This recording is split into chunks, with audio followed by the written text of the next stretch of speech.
Le président Ayas Selassie s'est entretenu avec le vice-président du comité permanent de l'Assemblée nationale populaire de Chine.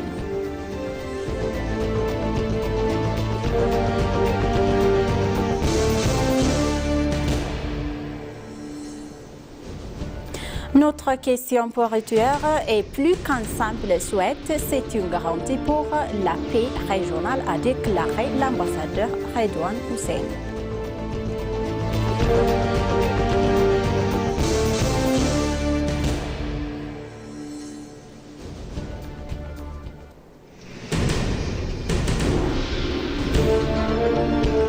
Bonjour chers téléspectateurs et bienvenue sur ABC, c'est notre journal d'aujourd'hui du 4 avril 2026, c'est moi, Samra Godado avec le journal, restez avec nous.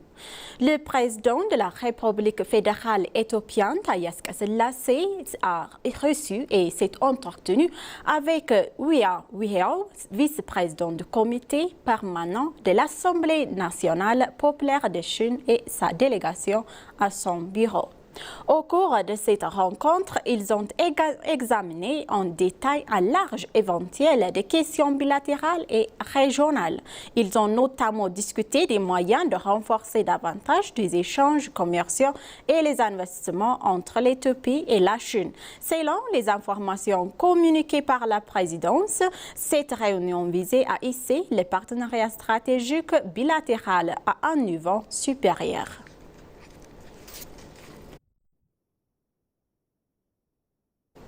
Dans un autre journal, notre demande de l'accès à la mer Rouge est qu'en plus besoin, c'est une garantie de paix de la région, a déclaré l'ambassadeur Redouane Hussein.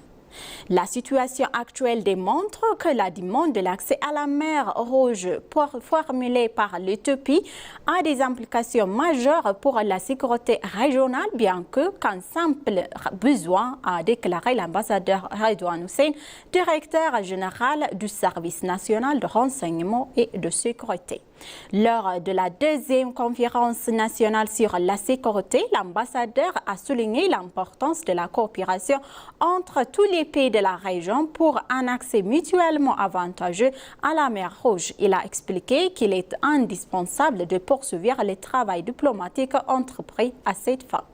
Il a insisté sur le rôle crucial que les anciens de sécurité et de sûreté jouent pleinement leur rôle en relevant et en évaluant leur domaine et de l'intervention au regard des besoins actuels et durables de l'Éthiopie afin de concentrer cet élément fondamental de son agenda de sécurité nationale. L'ambassadeur Redouane, constatant l'évaluation rapide de la situation, a déclaré que la guerre civile en cours au Soudan voisin et l'évolution des tactiques des groupes terroristes internationaux tels que Al-Shabaab et des autres en Somalie constituent des menaces majeures pour la région. Il a expliqué également que le conflit en cours de Moyen-Orient a également engrandé de nouvelles menaces pour la sécurité maritime, complexifiant et la situation des pays enclavés comme l'Éthiopie. Il a également indiqué que les services nationaux de renseignement et de sécurité est un plan de transformation bénéficiant d'un renforcement des efficaces des opérations et des technologies modernes afin de garantir la paix et la sécurité de l'Éthiopie, de protéger ses intérêts nationaux et de renforcer son prestige régional.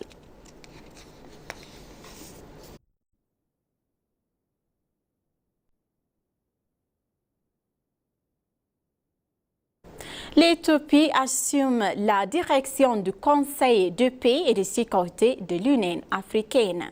Il s'agit de la première fois que l'Éthiopie occupe ce poste depuis sa réintégration au sein du Conseil en avril 2025.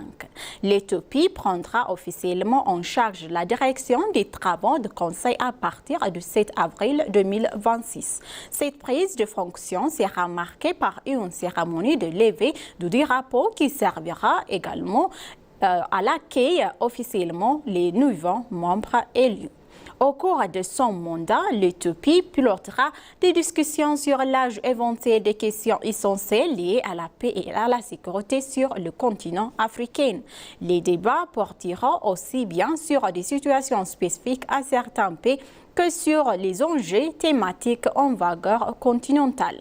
Créé en 2004, le Conseil de paix et de sécurité constitue l'organe principal de l'Union africaine chargé de la prévention, de la gestion et de règlement de conflits. L'Éthiopie, membre fondateur, y a déjà signé en 4 reprises avant son retour en 2025. Cette présidence intervient dans un contexte où le renforcement de la coordination régionale reste crucial pour faire face aux défis sécuritaires actuels et favoriser une paix durable en Afrique.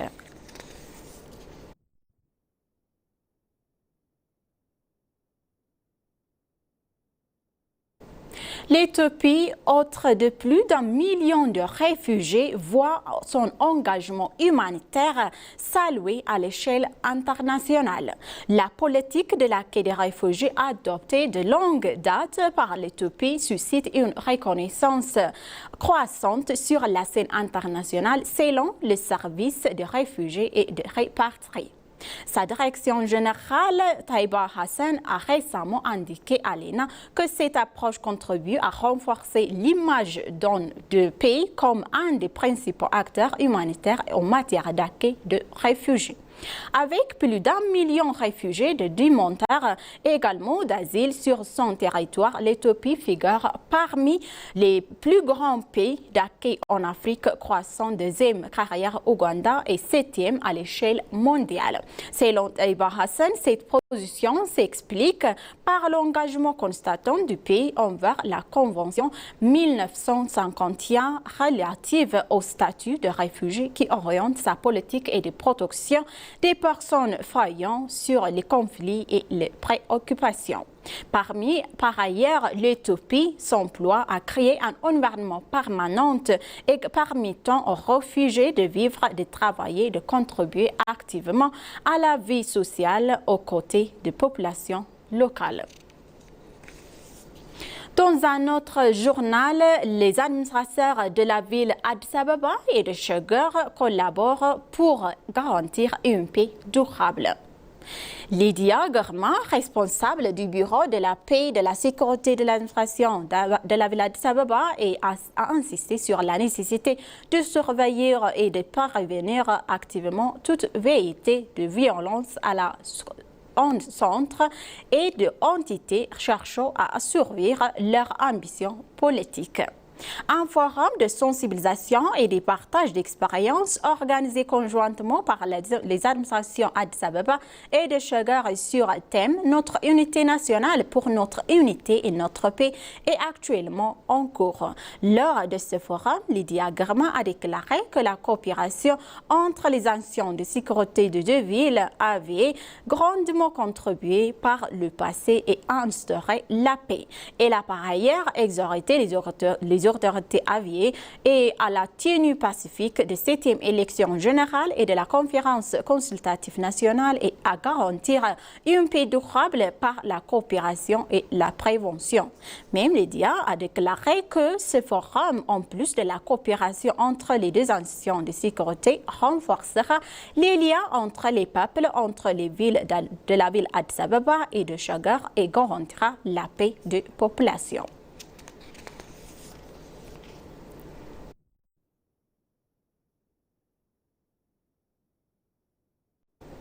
Les parties prenantes de l'État régional du Tigré surmontant leur programme à la Commission consultative nationale.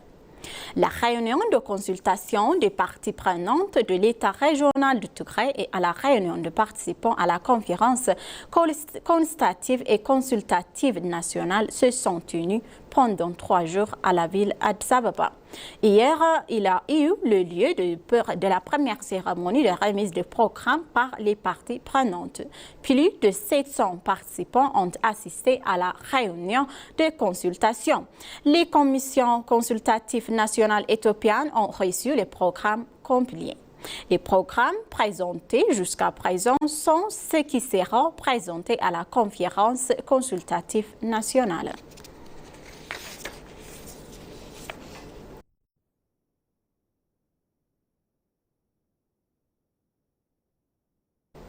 Les institutions financières doivent renforcer leur système interne et pour éviter de devenir un réfugié pour les criminels services de sécurité financière éthiopiens. Le directeur général du service de sécurité financière éthiopien, Atomluken Amare, a averti que les institutions financières et notamment les banques doivent renforcer leur système interne afin d'éviter de devenir un réfugié pour les criminels. Dans son message prononcé lors du 5e forum de la conformité de la Banque commerciale d'Éthiopie, le directeur général a déclaré que les crimes financiers ont évolué au même rythme que les progrès technologiques. Par conséquent, il a affirmé que les anciens doivent constamment améliorer leur système et suivre les rythmes d'avancée technologique. Atomluken qui a souligné que le blanchiment d'argent et le financement des armes et des distractions massives constituent actuellement une menace mondiale, a indiqué que l'Éthiopie travaille en collaboration avec les institutions internationales pour protéger son système financier contre les attaques. Abassino, donc président de la Banque commerciale d'Éthiopie, a déclaré que la mise en place d'un système moderne de lutte contre les crimes financiers et le respect à la loi sont les impératifs.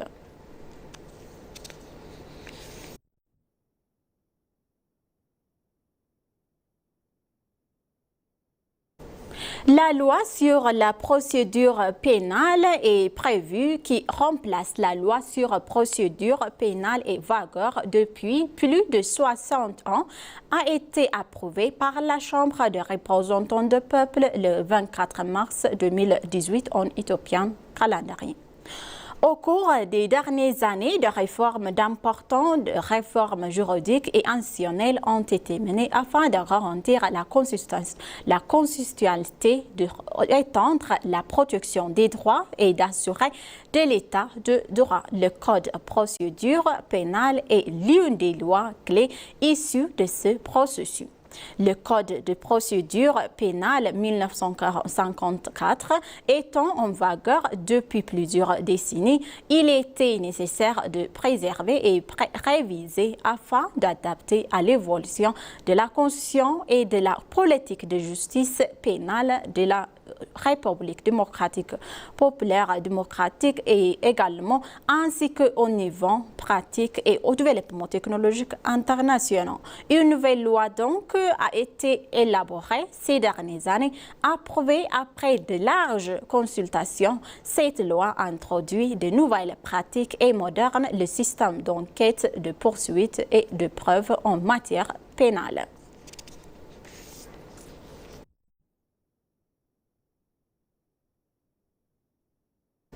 La ville Addis Ababa accueille la conférence internationale de la santé et des dispositifs médicaux. Le 10e édition du Salon et de la conférence internationale EthioHealth ainsi que la deuxième édition du Salon national de fabrication et de l'innovation en matière de dispositifs et médicaux se sont ouvertes au Centre international de convention de la ville Addis Ababa. D'autres responsables gouvernementaux, des ambassadeurs, des représentants des organisations internationales, des professionnels de santé ont assisté à la cérémonie d'ouverture. Organisée par le ministère de la Santé, Institut de recherche Aramur Hansen et Parna Event, le salon se déroule du 24 au 26 mars 2018 en éthiopien calendrier. Plus de 70 entreprises locales et internationales présentent des dispositifs médicaux, des produits pharmaceutiques, des technologies de laboratoire, des solutions de santé numérique et divers services de santé. Le programme de cette année mit l'accent sur le renforcement de la production et de l'innovation nationale dans le secteur médical en Éthiopie. En parallèle de salon, plus de 40 sessions de formation professionnelle sont organisées, ainsi que des réformes et des forums spéciaux sur la santé numérique, la science et le leadership en santé.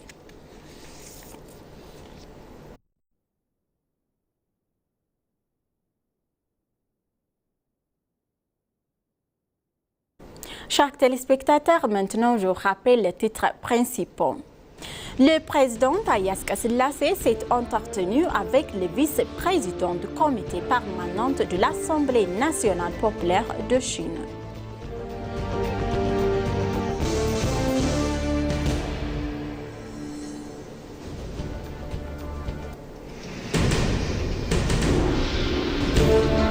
Notre question portuaire est plus qu'un simple souhait, c'est un garantie pour la paix régionale, a déclaré l'ambassadeur Redouane Hussein.